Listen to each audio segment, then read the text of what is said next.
gracias, Lourdes. Bueno, pues vamos a empezar. Como ha comentado Juan Goiría, va a estar en este taller participando con nosotros la doctora Isabel Urrutia, que es presidenta de la sección de neumología de la Academia de Ciencias Médicas de Bilbao. También pertenece a la Sociedad Española de Neumología, médica del Hospital de Galdácano y, bueno, y una experta, podemos considerar, en temas de silicosis. ¿Nos oyes por ahí, Isabel, para que te puedas conectar? Sí, os oigo, sí. Vale, conectas el vídeo. Perfecto, Ya está. ahora ya te vemos. Vale, para compartir, comparto pantalla. Sí, comparte pantalla.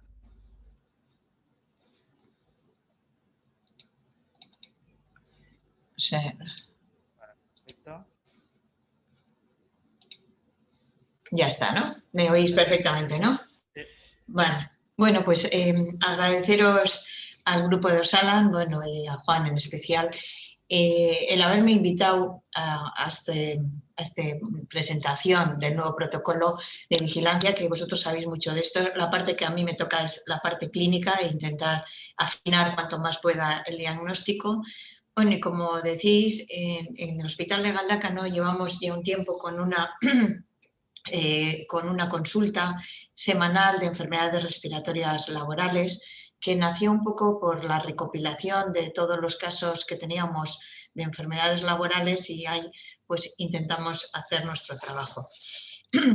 Bueno, la parte clínica, el guión que voy a seguir breve, con una pequeña introducción, hablaré un poco de los factores de riesgo, de la patogenia de la enfermedad, de los aspectos clínicos y la clasificación, de cómo se realiza el diagnóstico, la historia laboral, los estudios radiológicos y la función pulmonar y diagnóstico diferencial junto con el tratamiento que podamos hacer. Bueno, como definición y toda como todas las enfermedades que se inhalan, cuando inhalamos unas partículas que llegan al pulmón, algunos se quedan en el bronquio, pero otros van a llegar al intersticio y van a causar allí el daño como una enfermedad pulmonar intersticial difusa. Como sabemos, los factores de riesgo a la exposición del sílice tienen que ver mucho con la magnitud de la exposición acumulada, la duración de la exposición y la intensidad, y luego con una serie de factores individuales que se nos escapan, como en la mayoría de las enfermedades, ¿no? Todos sabemos que hay factores individuales que no controlamos y que hay personas que están durante mucho tiempo a una exposición y no les pasa nada, y en cambio otras personas que la exposición es mucho menor y resulta que tienen una enfermedad más grave y además con poco tiempo de exposición. La exposición al sílice, la sílice cristalina, se lleva mediante 7 variedades que hay. La más frecuente es el cuarzo y todos los trabajos que se derivan de la exposición al cuarzo, pero también la sílice está en las rocas volcánicas como cristobalita y tridimita. Luego también tenemos sílice combinada con otros materiales que también pueden producir enfermedad pulmonar, como es el asbesto, y también se puede acompañar de mica o caolín. Los sectores laborales con producción de polvo de sílice pues son todos estos. El que la gente cada vez que relaciona es con la minería, ¿no? Pero hay exposiciones en canteras de granito, excavaciones, los trabajadores que perforan los túneles, trabajos con las piedras ornamentales, ¿no? Construcción y arquitectura de interiores, están expuestos a la arena, al silestone famoso que luego comentaremos, elaboración de productos refractarios, limpieza con chorro de arena, elaboración y uso de abrasivos, utilización de sílice molida, bueno, y varios, industria del vidrio. Esto yo creo que el público que nos escucha hoy, la mayoría sois médicos del trabajo, y esta diapositiva dirá, bueno, vaya diapositiva, ya sabemos todos cuáles son las principales áreas laborales de exposición. Esto está cogido de nuestro libro de neumología de enfermedades ocupacionales.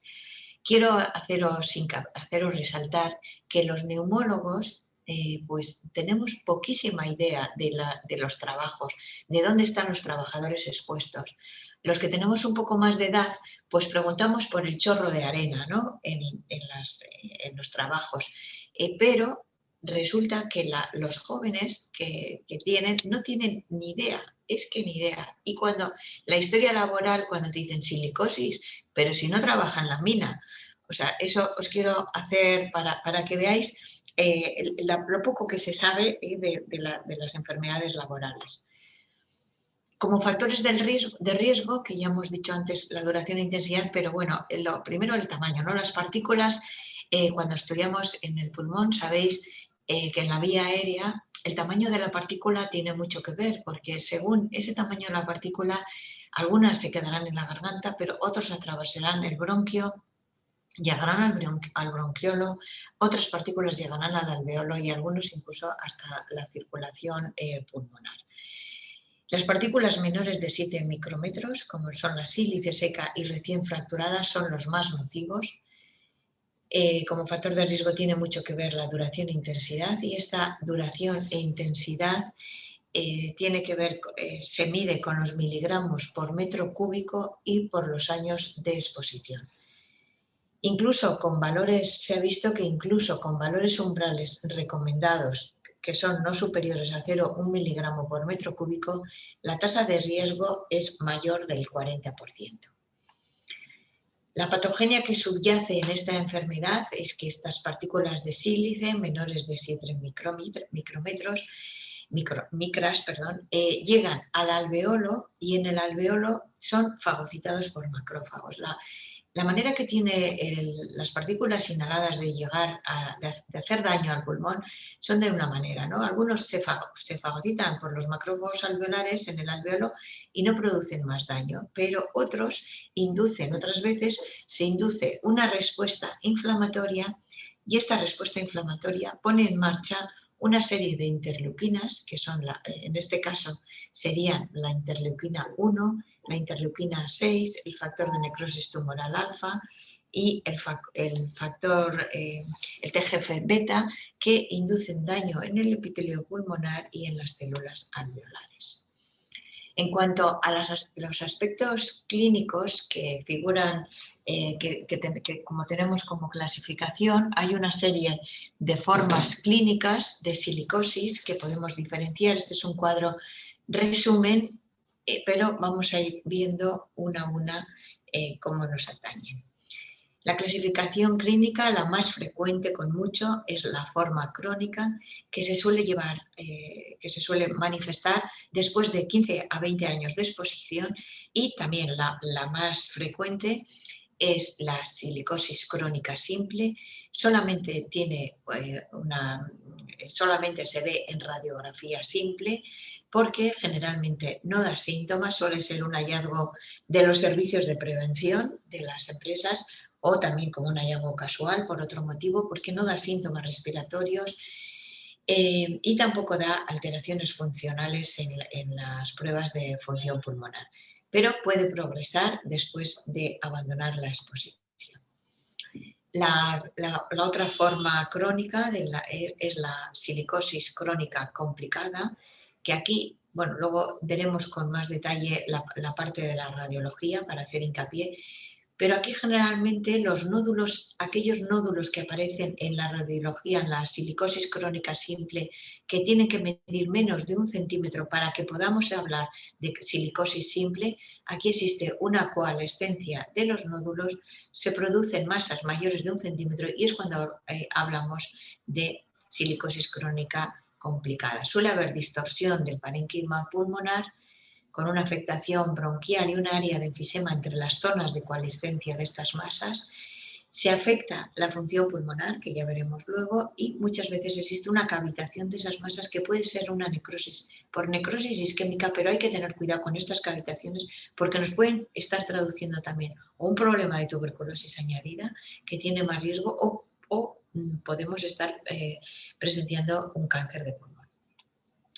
Bueno, una forma curiosa o poco usual, gracias a Dios, porque es una forma grave, es la silicosis acelerada, que puede producirse después de 2 a 5 años de exposición a altas concentraciones de sílice. En la radiografía se ven los nódulos muy profusos en el intersticio, con una rápida evolución a que se juntan a la coalescencia. Dan síntomas llamativos de disnea progresiva, una disnea grave, tos, pérdida de peso, el enfermo tiene esto de enfermedad grave y una insuficiencia respiratoria. Otra de las formas también que se están viendo, sobre todo en algunos trabajadores, como el chorro de arena aquí y lavado textil, en estos trabajadores que son esclavos de los trabajos que se dan en la India, en China, que son por el lavado textil, ¿no? por los vaqueros para quitarles el color y que se vendan como si fueran usados. Bueno, pues estos trabajadores que están expuestos a sílice, hacen silicosis aguda, que además puede hacer la exposición en poco tiempo, en 3 semanas y 4 a 5 años. Tienen una rápida evolución, un mal pronóstico, pero muy mal pronóstico. La radiografía cursa con un patrón acinar y en el escáner se ven unos nódulos centroacinales, bilaterales, áreas parchadas que llevan a la fibrosis pulmonar y a la muerte en poco tiempo.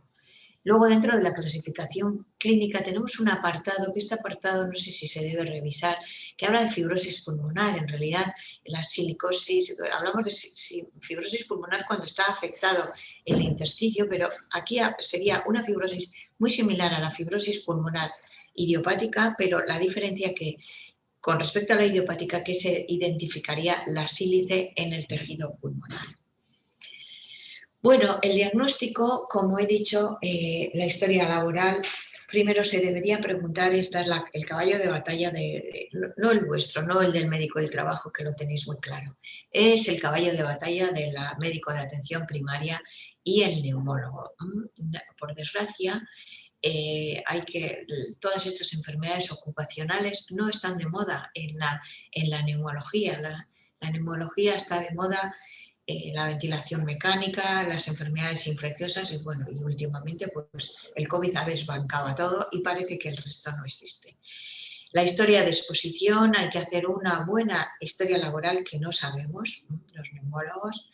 Tenemos que conocer el tiempo de inicio, duración y cese de la exposición, el tipo de industria y la forma de exposición, porque generalmente cuando yo veo las historias de los compañeros neumólogos que nos remiten, trabaja en una fundición, trabaja mantenimiento, no dicen los años, no dicen qué tipos de labores de mantenimiento y la exposición es muy raro. Como mucho el amianto por la matraca que estamos dando con el amianto para intentar reconocer, pero con el resto de enfermedades laborales se hace poco. También hay que preguntar si el enfermo usa medidas de prevención personal, si usa mascarillas y las condiciones de las medidas industriales, la ventilación y la humedad. Yo en mi consulta, como tengo esta consulta específica, creo que estoy un poco más, con más interés y cuando me enseñan los trabajadores fotos de dónde trabajo, pues la verdad me quedo pasmada de algunos sitios. Bueno, esta es la historia laboral, el cuestionario que figura en nuestros libros de neumología, ¿no? que en realidad está... pues es un buen cuadro, pero como ya os digo, se hace poco caso, ¿no? En teoría, aquí da una exposición recogida de los humos, del polvo, de los gases, si los síntomas están relacionados fuera del trabajo, si mejoran en vacaciones. A veces aquí, estas preguntas van muy bien para el asma ocupacional, por ejemplo, pero incluso también el asma ocupacional, muchas enfermedades de estas, claro, al principio sí que están en relación con la fuente de trabajo, pero al final, cuando ya se queda la enfermedad instaurada, pues ya no hay tanta relación de trabajo y síntomas, ¿no? Bueno, aquí es un poco la recogida de datos de historia laboral, lo que figura en nuestros libros. Y después de la historia laboral, los síntomas, en realidad los síntomas en la silicosis simple pues son muy pocos. Por eso voy a ir mencionando un poco los síntomas en función de los estadios radiológicos, porque la radiología de tórax pues da pequeñas opacidades nodulares, menores de 1 centímetro, difuso y bilateral. Suele ser muy característico que estos pequeños nódulos se encuentren en lóbulos superiores y en los segmentos posteriores de estos lóbulos. Hablamos de silicosis complicada cuando en la radiografía de tórax, como ya he dicho, las opacidades son mayores de 1 centímetro, que son el resultado de la unión de estos nódulos pequeños. En algunos casos existen adenopatías ciliares que cuando se dan son muy características porque por la imagen periférica se dan calcificadas en cáscara de huevo. Estas son algunas radiografías de tórax en las que vemos de silicosis crónica simple, como se ven los nódulos, y aquí de silicosis complicada con fibrosis masiva progresiva, se ven las imágenes aquí en los lóbulos superiores. Bueno, hemos de decir algunas palabras sobre la manera que tiene de medir estas opacidades, ¿no? Como sabéis, la clasificación internacional de la Oficina de Trabajo, la ILO, en el año 2000, hay un sistema de tamaño que serían opacidades, se medirían por opacidades, y las opacidades redondeadas pequeñas se llaman PQR en función del diámetro que presentan, ¿no? P serían menos de 1,5 milímetros, Q entre 1,5 y 3 y R mayores de 3. Luego existen también, nos podemos encontrar con opacidades irregulares o lineares, rayitas por decirlo de alguna manera, que las denominaríamos, es más difícil aquí medirlas, las denominaríamos también S, T y U en función del tamaño, igual que las opacidades regulares, las opacidades redondeadas pequeñas, entre 1,5, de 1,5 a 3 y mayores de 3. Todo esto se cuantifica por una escala de 12 puntos y cuando hay una presencia de fibrosis masiva progresiva, ya llamamos a estos nódulos, a estas masas, categoría A, categoría B y categoría C en función del tamaño de estas masas, ¿no? En principio, bueno, antes de pasar al TACAR, he de decir que esto no se hace habitualmente. A mí me llama la atención que en todos los protocolos, en todos los libros, se hace mucho hincapié a esta manera y por lo menos, bueno, y luego no he dicho, claro, esto lleva un tamaño ímprobo porque claro, bueno, aparte de medir todo esto, la primera parte es decir si hay buena calidad en la radiografía, que se me ha olvidado. Pero luego esto tiene tanta variabilidad interpersonal que en teoría se debería hacer entre 3 radiólogos y de lo que piensen los 3 radiólogos llegar a un resultado final. Lógicamente, cuando hables con los radiólogos de los hospitales de este sistema, pues dicen, pues nosotros no lo hacemos así. Yo no sé, ya me diréis en el coloquio o cómo lo veis vosotros, porque nosotros en nuestros centros de radiología de los hospitales no lo hacen ni tampoco lo hacemos los neumólogos, porque además se ha visto que hay que en los estudios que se han hecho hay tanta variabilidad entre estudios que al final pues no resulta rentable. Pero eso sí, figura en todos los sitios y todos, bueno, deberíamos conocerlo por lo menos. Bueno, llegamos al TAC o TAC de alta resolución, dependiendo del corte milimétrico, que para algunas cosas en el TAC simple nos valdría, pero cuando queremos ver más allá del intersticio, tendríamos que hacer un TAC con alta resolución, con un corte de milímetros diferente. Bueno, el TACAR nos habla de nódulos en localización centrilobular, paraseptal, subpleural y con una distribución perilinfática. Los nódulos subpleurales pueden confluir y formar pseudoplacas. Aquí vemos, bueno, pues vemos silicosis complicada, vemos bien la coalescencia de los nódulos. El TAC te permite medir, te permite ver la distribución exacta y te permite medir con exactitud el tamaño de estas masas. Bueno, este también es el cuadro de nuestros libros de neumología, que me gusta ponerlo porque dice ¿cuándo tenemos que usar el TAC en el estudio de la silicosis, ¿no? Bueno, pues cuando las opacidades regulares que medíamos en las radiografías de toras nos entran dudas y nos entran dudas con las opacidades irregulares y vemos un inicio de coalescencia de nódulos. Con lo cual, yo diría que aquí casi siempre, porque nos van a entrar dudas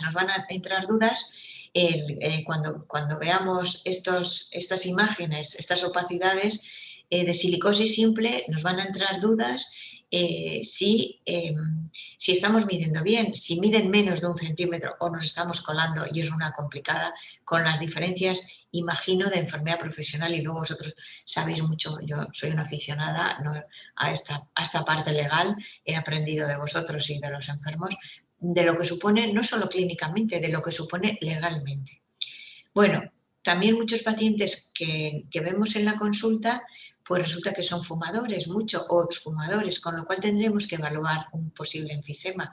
Enfisema que en la radiografía nos puede dar unas dudas porque podemos ver un atrapamiento aéreo, pero no somos capaces de ver solo con la radiografía. Y porque además veamos que tiene una silicosis crónica simple, pero que nos hable de una disnea que no se explica por la silicosis crónica simple, ¿no? O que funcionalmente veamos una alteración de la fusión, que luego veremos en la parte de funcional como es un hallazgo en la parte que tiene enfisemas. Bueno, sospecha de fibrosis pulmonar intersticial, lógicamente, ya estamos hablando aquí, sería un patrón de fibrosis pulmonar de silicosis, o tendríamos que diferenciarlo con las estos. Lógicamente, cuando hay una sospecha de neoplasia, como ya ha dicho vuestra directora, además está reconocido ya el cáncer de pulmón en pacientes que han estado con silicosis, con lo cual, bueno, pues deberemos estar ojo a visor y sospechar de otras patologías.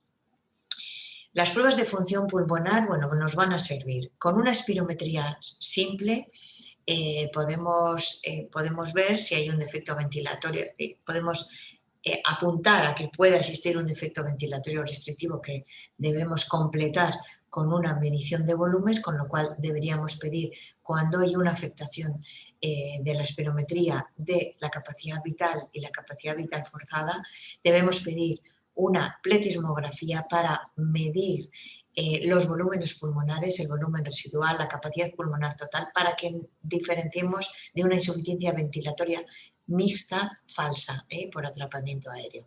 Debemos medir la alteración de la difusión cuando sospechemos una afectación del intersticio pulmonar, y además nos detectará un enfisema pulmonar acompañado. Es muy importante la medición a lo largo del tiempo porque esto nos permite poner un pronóstico a la enfermedad. Aquellas enfermedades que se afecta, que va cayendo la función pulmonar a lo largo del tiempo, pues nos hablará de un progreso más grave. Y además, como sabéis, tiene una importante implicación en la prestación por incapacidad laboral.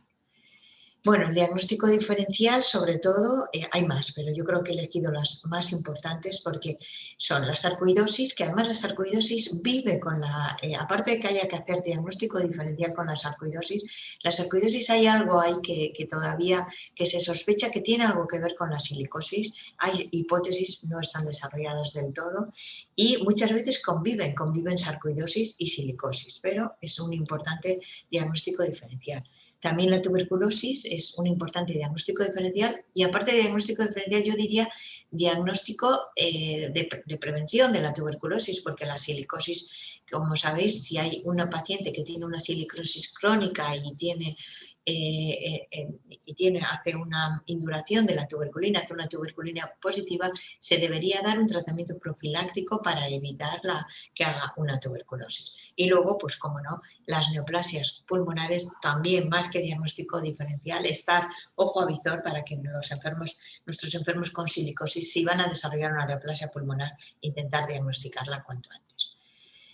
Bueno, simplemente por recordar, que además, mira, me ha gustado mucho porque ha dicho también vuestra directora lo de, y va un poco a colación de que la silicosis no es una enfermedad de la antigüedad, ni mucho menos.